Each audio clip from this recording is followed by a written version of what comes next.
ahead and You record. Hey, welcome back to Cebu Farm. Well, I just got back from the post office and we picked up the chicks. And I thought what I'd do is I'd walk you through an installation of what we do, how we do it when we get new chicks here on the farm. So, this is how they arrive. They're shipped from, we get ours from Ideal Poultry, and it's right here in Texas. So we like to get and keep all of our poultry as local and as close as possible, and get our feed and everything as local as possible. It mitigates any kind of avian flus or diseases or whatever that you're going to introduce into your flock. And these people have been in business since 1947, so I tend to think they know what they're doing when it comes to poultry. So let's take these in and install them, shall we?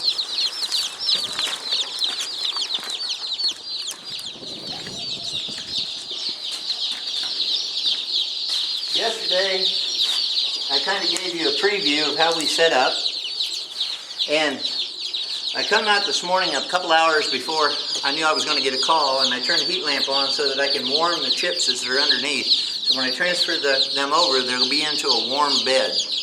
They're going to be thirsty and they're going to be hungry. Now usually, you can expect, these are 150 chicks. And out of that, you can kind of expect one or two not to make the trip. So let's just see how we were today. In the top, looky here. What is, look at that. That's gonna hurt. What is it? Barred rock pullets. Well, that was nice. That means they're all little girls. So what we do is you just pick them up, and you set them down in here. Now let me get a little closer. Yeah. And I like to count them. They always send you a few extra. So see, that was 2, 4, 6,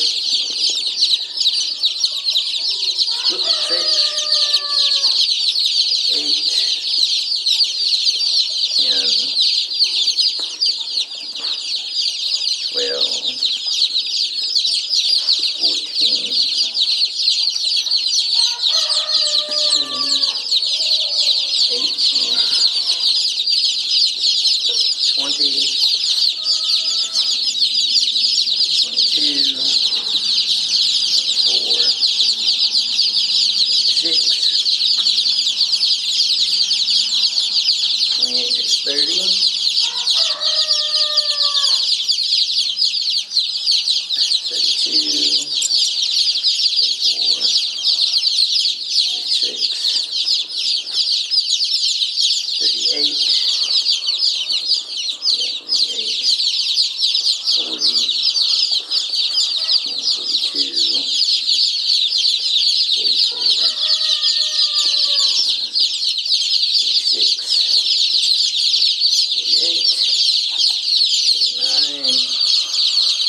14, okay, so we got 53. So we had an extra 3 chicks right there. Whoops.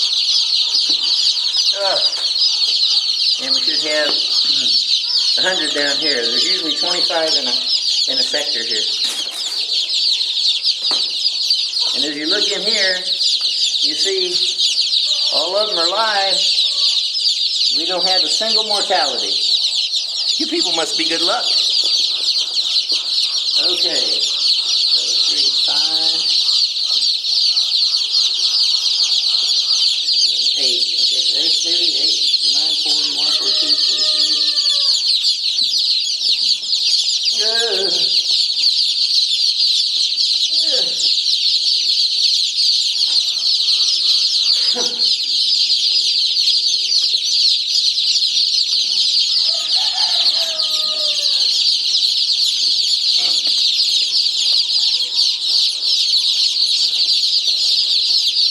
Okay.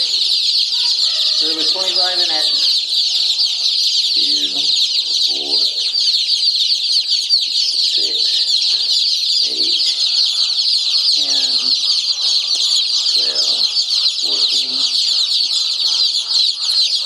16, 18, 20, 25 here.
So we got 154, so there's 4 extra.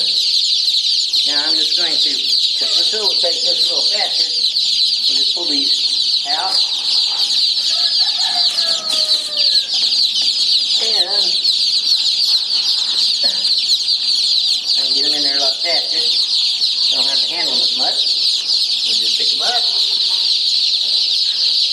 Set them over here like this. Go ahead, kids. And away you go. It's okay. It's okay. We got rock climbers. Look at that. Come on, kids. There you go. There you go. Go on. Be free. Go eat. All right. Look, one more in there. All right. So there you have 156 barred rock pullets.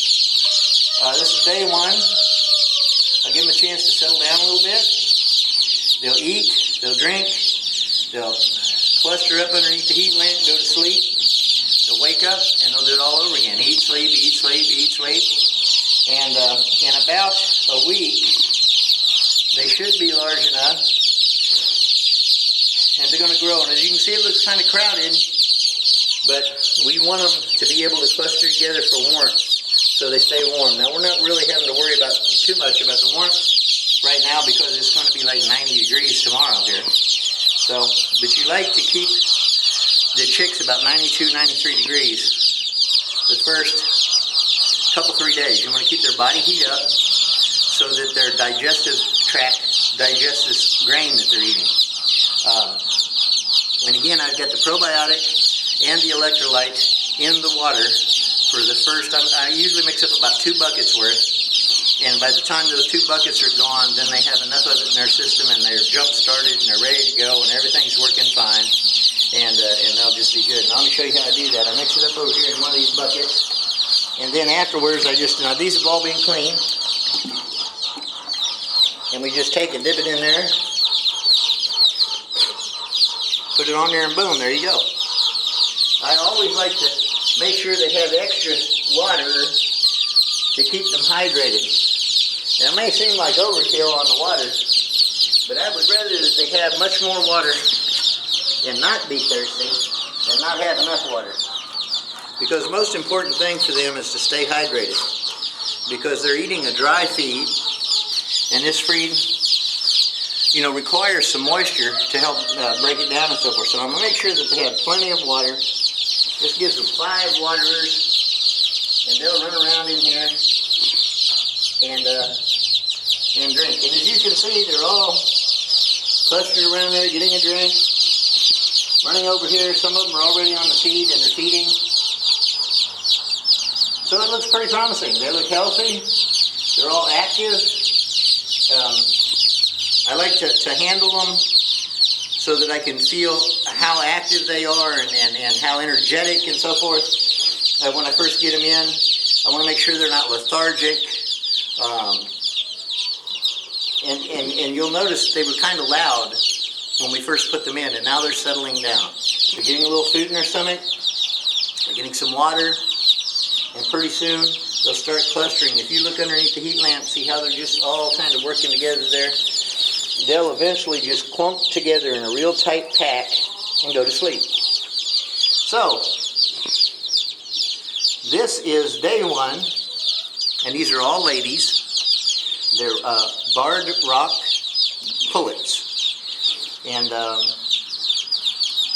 they're here on Cebu Farm. We're glad that they're here. We're going to provide them the very best in care and food, nourishment, and love. And they'll provide us with the most wonderfully tasting eggs. And those of you that's eaten the eggs know exactly what I'm talking about. So, thanks for tuning in. Don't forget to like our page here and share it with all your friends and invite them out to the farm. It's real important that we have a connection between our food and our lives. See you next time. Bye.